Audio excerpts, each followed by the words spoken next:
Magandang umaga po sa ating lahat. Purihin ng Diyos sa ating pagkakatipon ngayong umaga. Tunay nga na ang Diyos ay mabuti at siya ang may gawa ng lahat. Lahat ng mga nagaganap sa ating paligid ay nasa pamumuna at tulong ng ating Diyos. Kaya sa umagang ito tayo po'y nagkakatipon upang ating pagpasalamat sa Diyos ang natapos na proyekto ng ating barangay San Antonio, ang repropping ng sa test scholastica. Tunay nga na patuloy natin Diyos sa umagang ito. So, karoon po tayo ng Dialogue of Praise.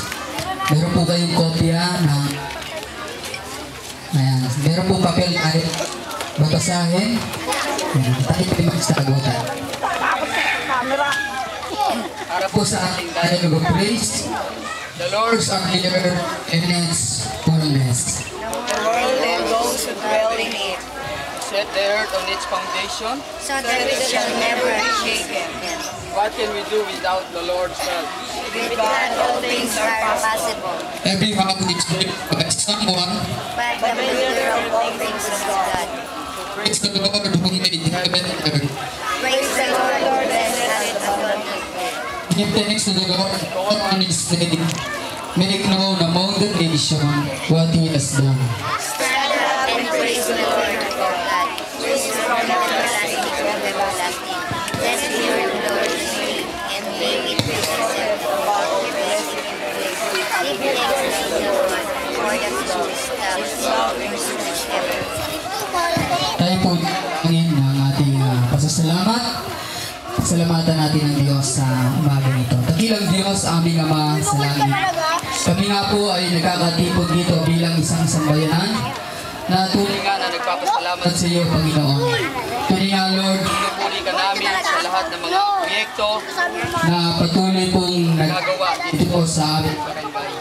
Nagpapasalamat din kami, Panginoon, sa mga taong patuloy na ginagamit mo, sa mga leader ng aming pong siyudad, Panginoon, ng Parañaque, sa lahat po ng mga pinuno na patuloy na nagbibigay ng kanilang gabay at pangunguna upang ang mga pangangailangan po sa aming mga barangay ay patuloy na matutugunan.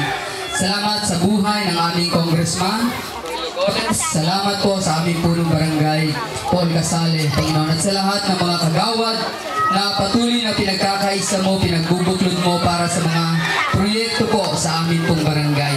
Tunay nga, Lord, salamat po sa iyo dahil ikaw ang Diyos na nagbibigay ng karunungan sa bawat isa upang maisaayos po ang mga pangangailangan po sa bawat lugar. At ngayon, Panginoon, kami po'y nagkakatipon sa lugar na ito upang aming ipagpasalamat ang completion, Panginoon, ng repropping dito po sa Santa Scholastica. Tunay nga, Lord, salamat po sa iyong pagpapala at sa iyong tulong at sa iyong gabay upang ang gawain na ito ay magkaroon ng kaganapan, Panginoon. Tunay nga, Lord, pinupuri ka namin at tunay nga na pinapasalamatan namin ang iyong dakilang pangalan. At ngayon, Panginoon, amin pong itinatalaga sa iyo ang lugar na ito at hinihiling namin, Panginoon, na iyong pagpapalain, Panginoon, ang lugar na ito na kung saan dito dumadaloy ang maraming tubig. Tunay nga, Lord, na patuloy na ingatan mo po ang lugar na ito at ito'y makatulong pagdating ng tagulak na mawala po yung mga pagbaha, yung mga matinding pagbaha dito po sa lugar na ito. Kaya, Lord, Pinapanalangin po namin ang lugar na ito na yung pagpapalain at tunay ng gagabayan, Panginoon. at patuloy na Ingatan mo ang mga tao sa paligid dito, Panginoon. Tunay nga, Lord, sa iyo po namin itinatalaga ang lugar na ito. Ang pasasalamat ay amin pong ibinabalik sa iyo. Sa tanging pangalan ng aming Panginoon Kristo. Amen. Amen. Palakpakan po natin ang Panginoon.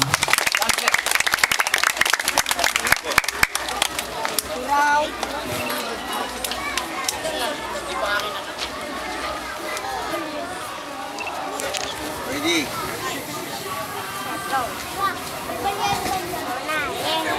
Okay.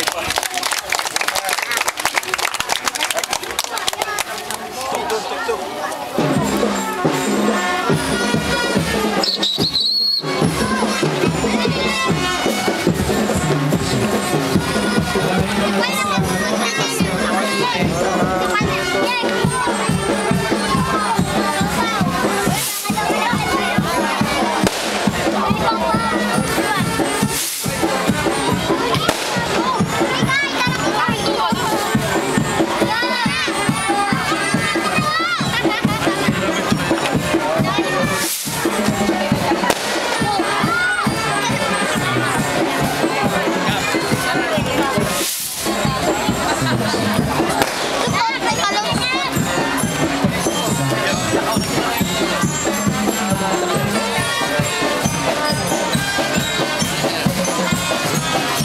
Okay.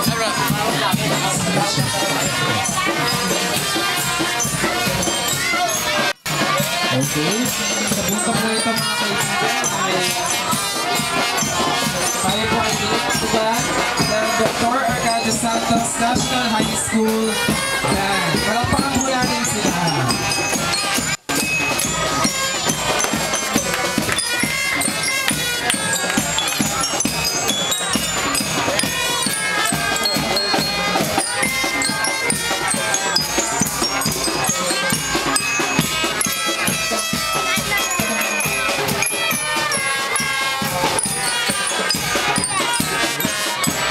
Maraming salamat po sa ating dahil yakapin natin ang ating mga kapalanin dyan po na nasa mga pagkakali dito para sa ating parating po of course with our beloved Congressman Doy Rogones. Palakpakan po natin.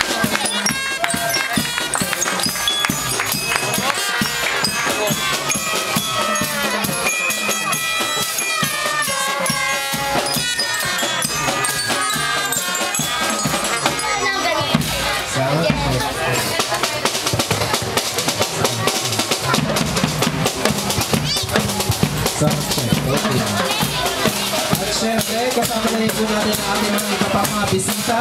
Nandiyan po ang ating masipag na konsyal, Konsyal Rico Goles. Kasama po natin.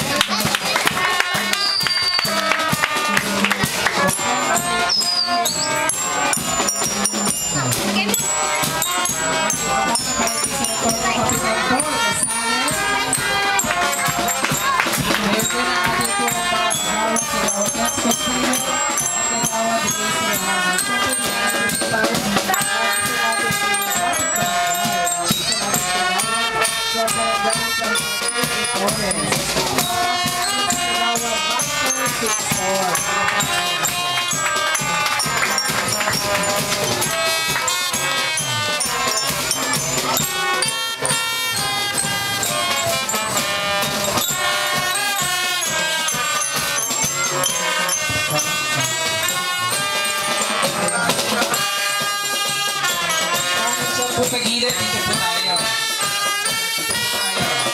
Makalisan po tayo sa ating panatanamunan ngayong umaga.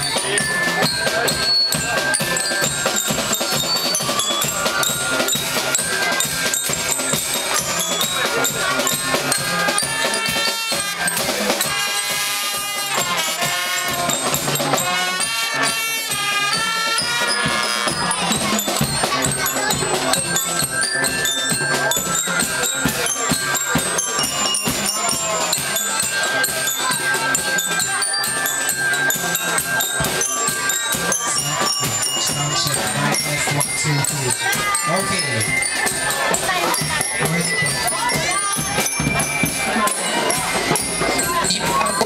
Ating mga kapistaan, nandito na po tayo maupo. Yung receiver niya, pakiayos niya kasi namatay yung receiver.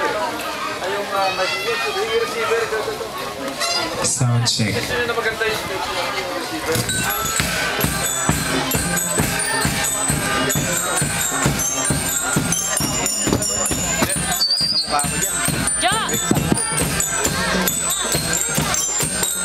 Sound check, mic test 1, 2, 3.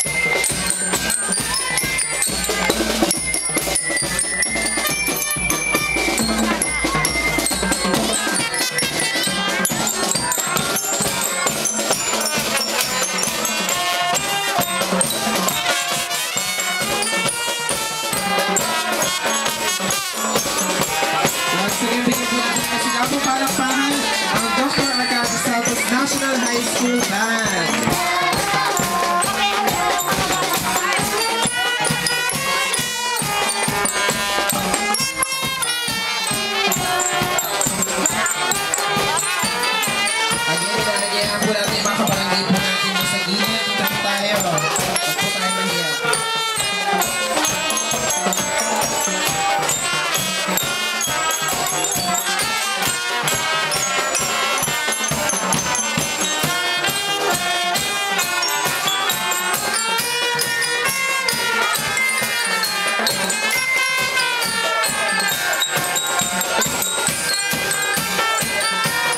Maraming salamat.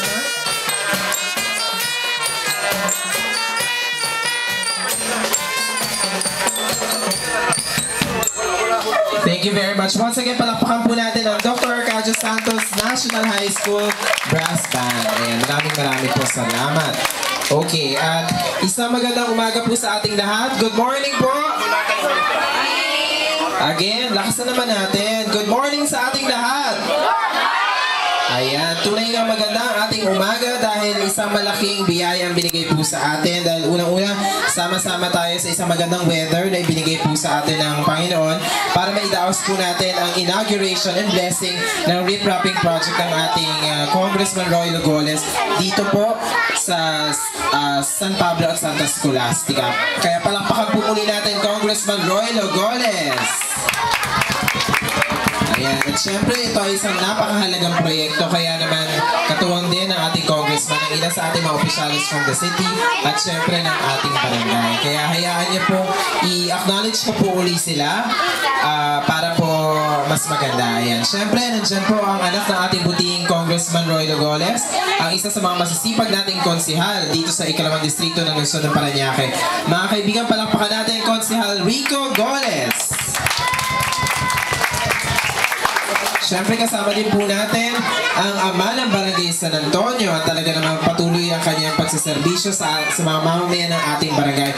Mga kaibigan, palakpakan po natin Kapitan Paul Casale.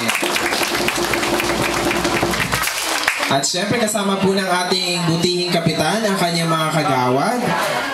Unahin na po natin, actually ang mga kasama po natin na mga kagawad ay mga malalayo po dito sa ating lugar. Okay, syempre from Lower Barangay, nandiyan ang ating masipag na kagawad, Ray Cirojano. At syempre ang ating magandang kagawad, the Chairperson ng Committee on Health and Sanitation at malayong-malayo din sa lugar na ito. Mga kaibigan, palakpakan natin kagawad Tess Castillo. At syempre kasama din po natin ang isa nating kasamahang kagawad mula naman po sa ibang barangay. At ito po ay sa Barangay San Martin de Porres. Siya po ay isang abogado at masipag din konsehal sa kanila po kagawad sa kanilang barangay. Palakpakan po natin si kagawad Attorney Maitor Singson. At syempre, pinapasalamatan din natin si Pastor Ronnie Tenco. Palakpakan natin si Pastor Ronnie Tenco na nanguna po sa atin sa ating blessing. At syempre, dumating na rin po ang ating napakasipag din na konsihal dito sa 2nd District of Parañaque. Mga kaibigan, palakpakan natin, Konsihal Benjo Bernabe. Okay? Alam niyo po, sa buong araw na ito ay sunod-sunod po ang mga blessing ng mga iba't ibang proyekto ng ating butihing congressman. Kaya naman, syempre pala, ay gusto muli na natin i-acknowledge ang mga kasamahan po natin sa Parañaque Raiders Club of the Philippines. Sound. Ayan. Maraming po salamat. At nandiyan din po yung mga members ng 4th Estate Ladies. Palakpakan po natin sila. Okay. Katulad nga po ng sinabi ko po kanina, sunod-sunod po ang mga inauguration and blessing ng iba't ibang mga proyekto ng ating butihing congressman sa iba't ibang barangay po dito sa 2nd District of Parañaque. Kaya naman hindi na natin papatagalin pa. Dahil sa punto pong ito ay papakinggan na po natin ang mensahe na ibibigay po sa atin ng isang magiting na public official dito po sa lungsod ng Parañaque na over the years ay pinakita niya ang kanyang pagsaserbisyo lalong-lalo na sa ikaka-benefit po ng mga mamamayan ng Parañaque, lalo't higit sa mga kabataan. At isa na nga dito ay itong rip-wrapping project na mas mag-i-ensure sa ating mga kabarangay dito po sa Santa Scholastica at San Pablo na mas maging safe po ang ating mga tahanan, lalo na pagdating po ng mga malalakas na ulan. Kaya mga kaibigan, bigyan natin ng masigabong palakpakan ng ating masipag at magiting na congressman dito sa ikalawang distrito ng Luzon ng Parañaque, Congressman Roy Logoles. Thank you.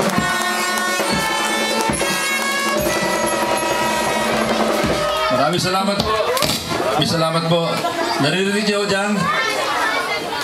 Naririnig niyo ako dyan? Naririnig niyo ako? Ha? Okay. Magandang umaga sa inyo lahat at higit sa lahat, magandang umaga sa ama ng Barangay San Antonio, kasama ang kanyang mga kagawad, ang ating kapitan, Paul Casale. At nandito ang kanyang mga kagawad, nandito po ang ating host kagawad, sapagkat yung bahay niya ay nandyan lang sa tabi, kagawad Tess Castillo. May blowout sa mamaya. Kagawad Ray Sirohano, ando rin, sa katabi niya, sa kapila. Kagawad Mau Gutierrez, hindi malayo-layo, ang pinanggalingan. Kagawad Jomar Eugenio, of course, ang ating perennial MC. At meron tayong mga bisitang kagawad rito. Tandaan niyo po ang kanilang mga pangalan. Dito po, galing sa Barangay San Martin de Porres, si Maitor Singson. At ako nagpapasalamat din sa ating pastor, Ronaldo Tenco. Maraming salamat po. Marami po akong kilalang Tenco, taga Bulacan. Ewan kong kamag-anak ninyo. Andito ang ating konsihal din, Rico Goles. Meron tayo isang bisita mula sa Barangay Don Bosco, kagawad Bustamante. At binabati ko po ang pamunuan ng Homeowners Association ng anong tawag dito? San Antonio, hindi ba sa Scholastica? San Antonio Valley 1. Hindi po sila, si Way Castillo, ang presidente. Kanina kinabayan ko na si Way, Mr. Vic Panaligan, si Vic. Susape, si Vic, di ba? Medyo malayo-layo yung lugar niya. Ligaya Rodriguez, ang secretary. Ang treasurer, Imelda Villaruel. At PRO, Roberto Rivera. At Naji Arroyo. At andito rin po ang isa sa mga sikat na konsihal ng ating syudad. Hindi lamang dito po sa 2nd District, kundi sa kabilang distrito ay kilalang kilala. Sapagkat napakarami na niyang ginagawa bago pa lamang siya. Walang iba kundi ang ating konsihal, Benjo Bernabe. Meron din tayong mga bisita rito na nagpapadagdag sa ating kasiyahan at kasayahan. Ang presidente ng Parañaque Raiders, kanina pa sila nag-iikot para i-announce sa buong neighborhood na merong importanteng event na nagaganap dito po. Nandito po siya, si Edward Madeja, presidente ng Parañaque Raiders Club of the Philippines, kasama ang kanyang mga Raiders. At nandito din ang 4th State Ladies, ang FEL Ladies sa pamumuno ni Gloria Puna. 4th State. At meron tayong isang special na bisita. Mula po siya sa MMDA. Siya po ang tumutulong sa atin sa ating iba't ibang mga proyekto para sa paglinis ng ilog, paglinis ng drainage, pag merong bara dito sa inyong lugar. At simpleng bara lang yan, makakaasa kayo na ang taong ito ay makakatulong, si Jaime Disyongko ng MMDA.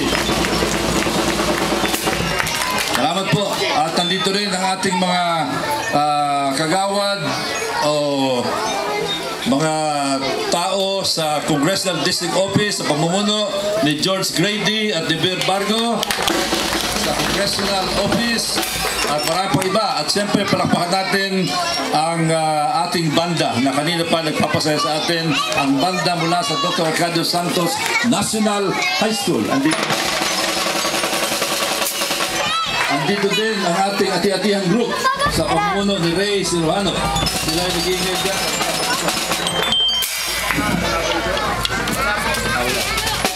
Alam nyo, ito po ang proyektong ito ay napaka-importante. Ang laki ng impact sa maraming tao, lalo na sa kapaligiran. Sapagkat ang impact nito ay maaaring makatulong sa tao at kung hindi maasikaso ng gusto ay maaaring makapinsala sa tao. Yan po yung ating waterway system, yung mga creek. Madalas marami nagtatanong, sino ba nauna?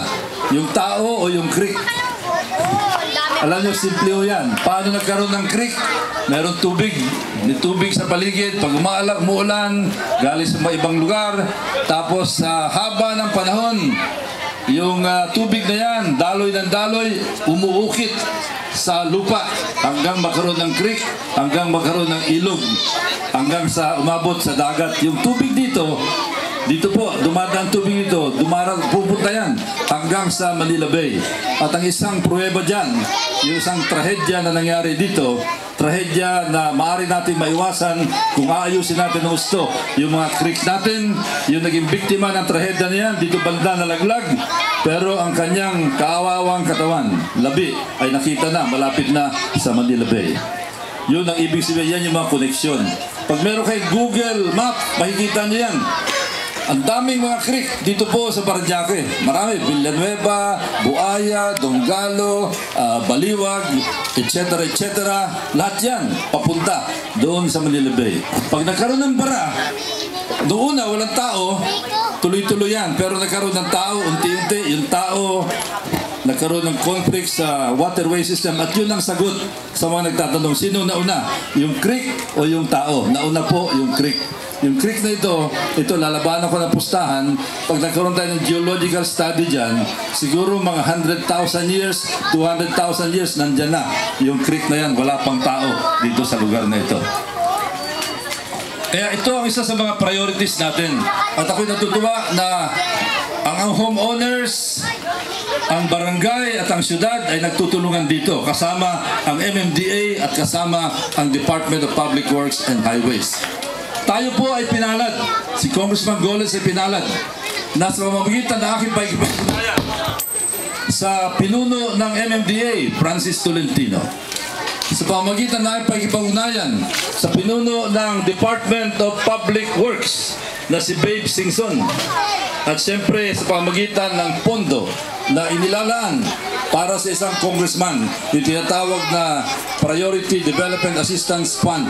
Meron tayong naitabi ng mga pondo, nakakahingi tayo sa DBM ng pondo para po sa ganitong klaseng proyekto.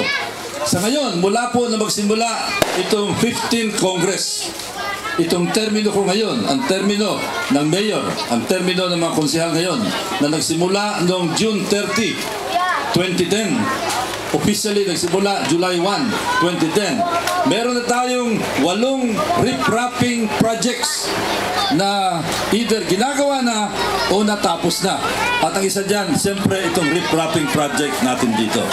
So makita nyo, 8 yan, pero binigyan natin ng priority itong inyong lugar sapagkat alam ni Congressman Goles na madalas magkaroon ng baha dito.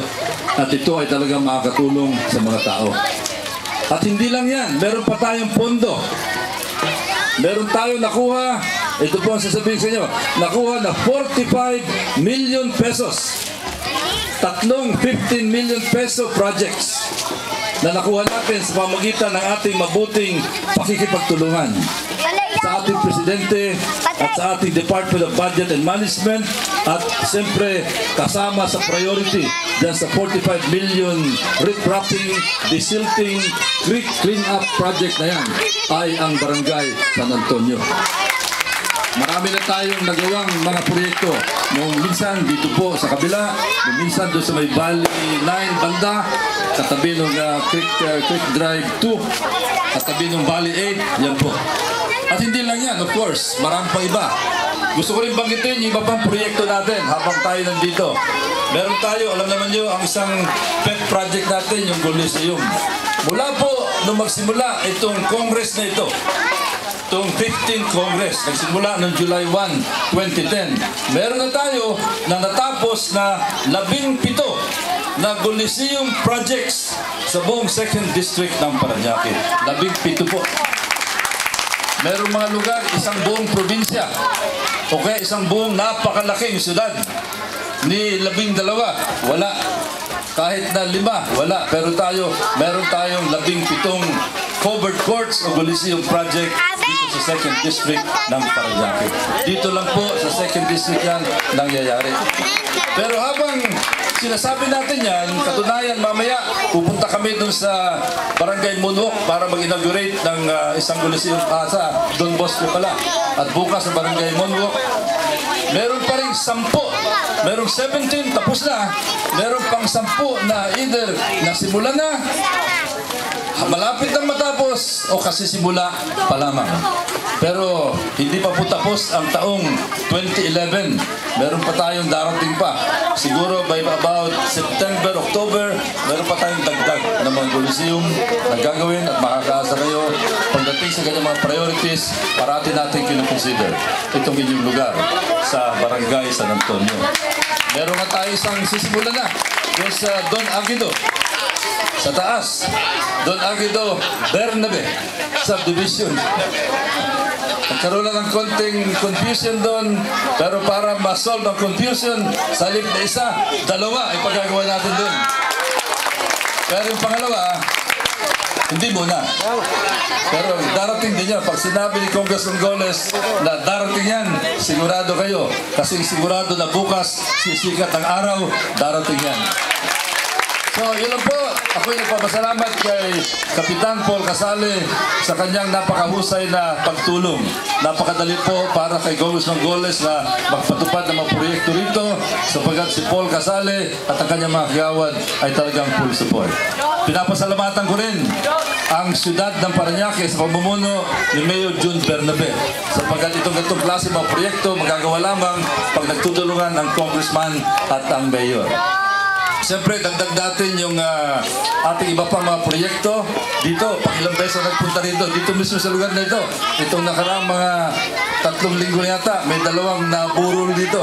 Yan yung proyekto ni Congressman Goles. Tinatawag ko, sabi ko nga, ang buhay parang awit lamang.